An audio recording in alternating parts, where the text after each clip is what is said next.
नमस्कार, धर्मज्ञान के दर्शकों का स्वागत है। मैं हूं आपके साथ कविता राणा। कर फलदाता न्यायाधीश शनि, जिनके लिए देखिए सिर्फ यही कहा जाता है जैसी करनी वैसी भरनी। और अब जो कि शनि देव सोचे 27 जुलाई से वक्री होने जा रहे हैं और 11 दिसंबर तक रहेंगे, यानी कि एक लंबा समय है। अब देखिए यहाँ पे वक्री होने का अमूमन हम ये समझते थे कि शनि उल्टी गति से चलना शुरू कर देंगे, जबकि हकीकत में ऐसा कुछ भी नहीं है। ज्योतिषों से जो मैंने समझा वो ये कि शनि देव का वक्री होना उल्टी गति में चलना नहीं बल्कि और धीमा हो जाना, यानी कि धीमी गति से चलना। और जब जब शनि धीमी गति से चलते तो उनके अपने कुछ नकारात्मक प्रभाव भी देखने को मिलते हैं। और यही कारण है कि शनि की साढ़े साती, ढैया, महादशा, दशा, इन सब चीज़ों से लोग जब गुजरते हैं तो अपनी ज़िंदगी में वो कई उतार चढ़ाव भी देखते हैं। और देखिए सबसे बड़ी बात यह है कि शनि के वक्री होने से ठीक पहले बॉलीवुड स्टार मनोज वाजपेयी ने एक बहुत बड़ा खुलासा किया है, या फिर मैं यूँ कहूँ कि पहली दफ़ा बॉलीवुड सेलिब्रिटी ने ग्रहों पर कुछ बात कही है। यानी कि मनोज वाजपेयी एक ऐसे एक्टर, एक ऐसे वर्सेटाइल एक्टर, टैलेंटेड एक्टर जिन्होंने अपनी एक्टिंग के दम पर लोगों के बीच में एक खास पहचान बनाई है। आप जानते हैं कि फैमिली मैन से तो पूरी दुनिया में वो फेमस हो गए हैं। मैं ये समझती हूँ कि मेरे साथ साथ आप भी मनोज वाजपेयी के बहुत बड़े फैन ज़रूर होंगे, क्योंकि बैक टू बैक जो उन्होंने फिल्में दी हैं उनकी एक्टिंग का उन्होंने पूरी दुनिया में अपना लोहा मनवाया है।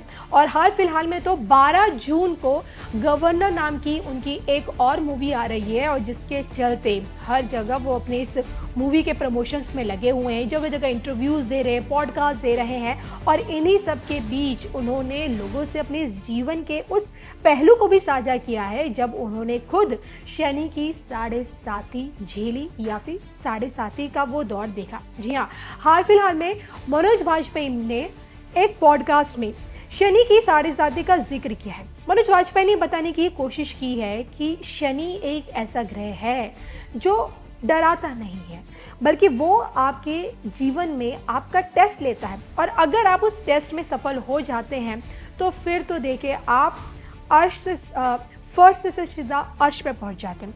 मनोज वाजपेयी बताते हैं कि सत्या जैसी कल्ट मूवी करने के बाद भी उन्हें घर बैठना पड़ा था, उनके पास एक भी मूवी नहीं थी।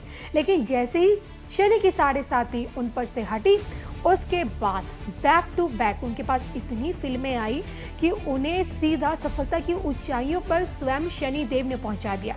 और इसको लेकर मनोज वाजपेयी ने बाकायदा एक इंटरव्यू में बहुत बड़ी बात कही है।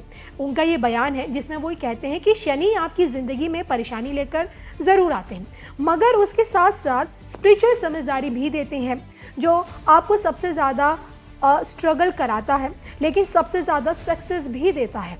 आपको सब कुछ आसानी से नहीं मिलता है, बहुत कुछ बहुत खुद को रगड़ने के बाद ही मिलता है।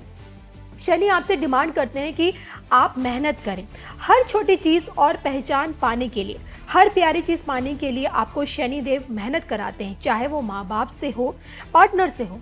आपको खुद की तरफ से काफ़ी कुछ देना पड़ता है, लेकिन जब आपको मिलना शुरू होता है तब आपको एहसास हो जाता है कि जो हमारे साथ हुआ वो अच्छा हुआ।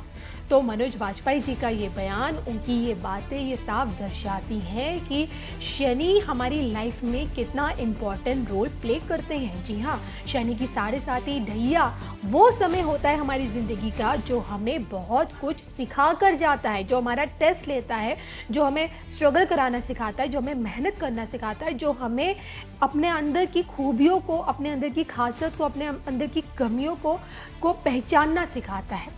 और ये सब कुछ मनोज वाजपेयी के साथ भी हुआ।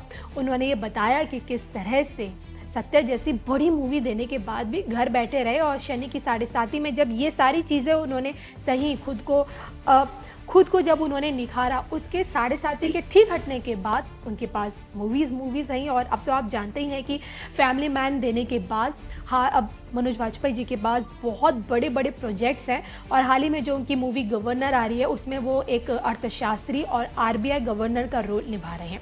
बहरहाल उम्मीद है कि उनकी ये मूवी भी सक्सेसफुल जाए और धमाल मचाए बॉक्स ऑफिस पर।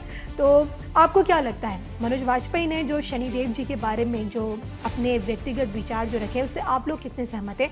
आप नवग्रहों में शनि को किस नज़रिए से देखते हैं? क्या उनसे डरते हैं या फिर उनसे सीखने की कोशिश करते हैं? कमेंट करके बताइएगा ज़रूर। इसी के साथ इजाज़त दीजिए, नमस्कार।